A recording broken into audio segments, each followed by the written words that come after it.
এটার মধ্যে আমরা স্পিড বোট চালাই। এই স্পিড বোট চালাইতে গিয়ে এটার তলে বইরা গেছিলাম গাড়ি। তলে বইরা উপরে উঠতে দেখি আকাশ দেখা যায় না, দেখি উপরে খালি স্পিড বোট দেখা যায়।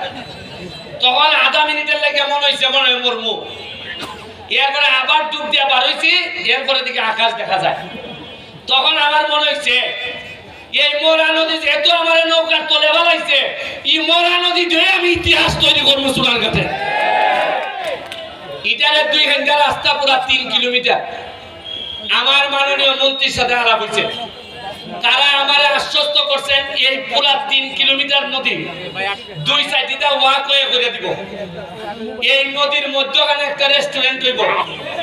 আপনারা আইতে গিয়া নদীর মধ্যখানে ঝুলন্ত রেস্টুরেন্ট, এখানের মধ্যে গিয়া আপনারা খাওয়া দাওয়া করবা, একটা দারুণ রেস্টুরেন্ট হইব। এটা খালি খাইবার লেগে না, যতটা না খাইবার লেগে তার চেয়ে দেখবার লেগে মানুষ আইব বেশি। আইন আপনারা এই যে মার্কেট সাইডতলা মার্কেটের লেগে লিস্টে নাম দেওয়া হয়েছে আপনারা এই বাজারে, সবজি বাজারে সাইডতলা মার্কেটের লেগে। এটা আমি থাকতো এই মার্কেট আমি সাইডতলা করে যাইব। তবে আমার তাড়াতাড়ি হইল না, এটা এই বছরই বললাম না, যদি আমাদের মাননীয় মেয়র তিনি যদি আরেকটু অ্যাক্টিভ হই আমাদের সাথে।